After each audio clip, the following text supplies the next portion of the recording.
Nothing more makes you don't want to work out than a Sunday, especially when you're at home, everyone is at home, and that's your one day off from work. Well, at least from me, that's my one day off from work. So a lot of times I'd prefer to relax on that day, but the way my workout is scheduled, it's not on a particular set day. So when it lands on a Sunday, I definitely have to get to it. I was planning to take the entire week off since with this injury. I haven't taken, well, that long of rest from working out in a very long time, in years actually, and I didn't want to. So that's why I mentioned to always find ways to work around your injuries. Today I'll be doing flat Swiss bar bench press. My nail, it's my finger since the last injuries, it's coming around. It's been a week, so I'm now able to grab. Now able to fold it and grab with it. Yeah. So when I had the injury, I knew the doctor had to remove the nail, and I could say this for sure. A nail injury, it's very painful. So yeah, I'm able now to grab the bar. The last time I did dips because I couldn't really fold the hands, and I did not want to do a suicide grip for my barbell bench press, because like I said, that would be bad for business if that slipped out my hands. Bad for business and bad for the gains. So yeah, barbell Swiss bench press. I'm gonna work up to a 1 rep max as usual, and we'll see how that goes. As you can see here, this is the finger. Yeah, it looks messed up, but we're getting there. As pertains to my foot, it's still healing. The cut is still healing. It's a superficial cut, but it's still bothersome.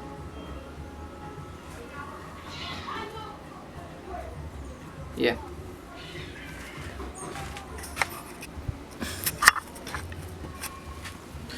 So right now I have on 195. So far I've warmed up with 135, 155, 175, and they all felt light. So I have on 195, and my PR was 200 pounds. So let's see how this moves, and then we'll jump a bit above the 200 pounds.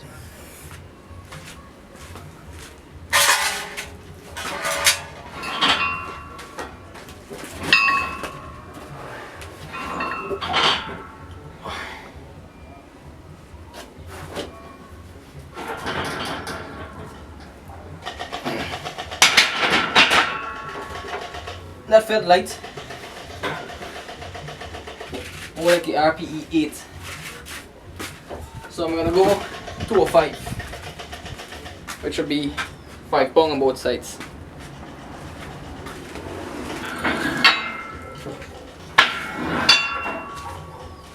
Let's go.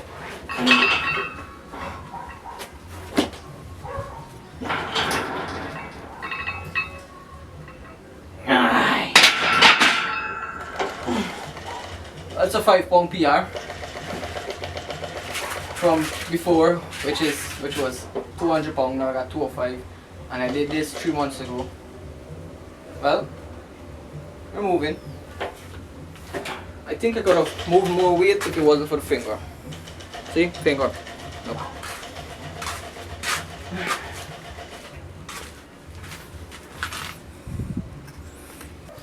So after that flat Swiss bar bench press, where I got 205.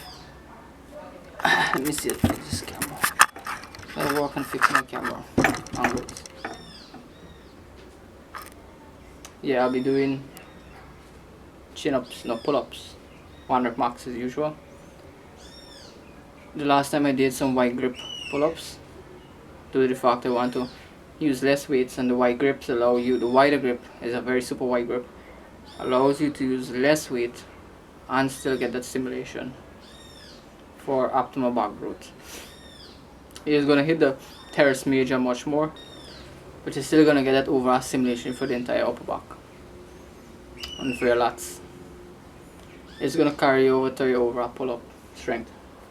So I'm going to put on the 90 pounds now and see how that felt. The last time I did 92.5, and that was my PR.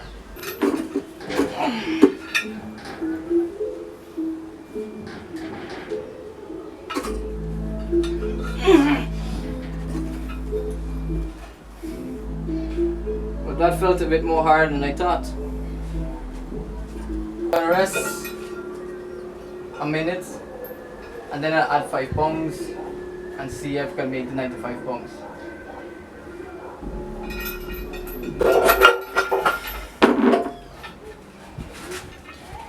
Alright, let's go. Done. I don't know if the camera could see my weights here. I have on 5 pounds and a 5 pound, which brings it to 95 pounds. Let's go.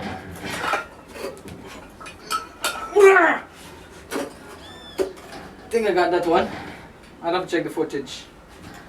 Maybe I did. Maybe I didn't. I think I did. The power of isolations. Now, compounds are very important to do, yes. Just go to do your compounds. The compounds will give you the most for less. As you know, it's common knowledge that a compound will hit multiple muscles at the same time. If you're pressing movement, your pressing movements will hit your triceps, your chest, and your shoulders. Same thing for your back.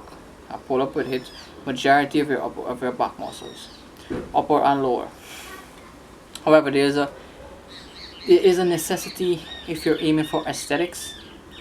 Even so, if you're looking to build strength, it is, I will say, optimal. It is required, I would say, to do isolations. I would say it's even more required to do isolations for aesthetics. Now, you might, for example, you might aim to do bench press only to try to build, not just bench press, any just basic pressing movements to build your chest or your triceps or your shoulder. If you just do that, you will go somewhere. You will see some gains or whatever. For a beginner, late intermediate. But if you want to truly develop that muscle, you're gonna need to do isolations. You're gonna need to do your chest flies. You're gonna need to do your side lateral raises. Because when it comes down to it, these isolations are actual movements of the muscle. And if you do that particular movement, for example, side lateral raise, you're going to hypertrophy and strengthen those muscles that are directly responsible for moving a muscle up and down. So make time for your isolation. It is, I would say, necessary. Don't fall into the trap whereby compound. If you're a complete beginner, yes, go ahead, build a habit, build a routine with compounds. Teach yourself to move heavy weights. Build that habit. But as time goes, you will need to include isolations so that you can maximize your aesthetics, maximize your strength, and also strengthen weaknesses that you may have and imbalances. So that's all I want to say. I haven't done this movement in a while, couple months. Once again, my 100 max, I'm gonna check it out. The last time I did 140. Now I'm gonna try to see if I get a 145. Once again, I'll just show you the 100 max. Probably just said before.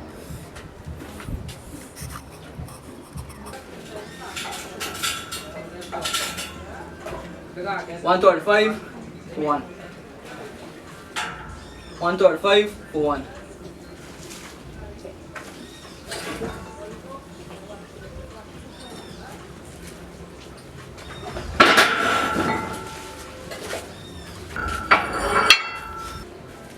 $145 for 1.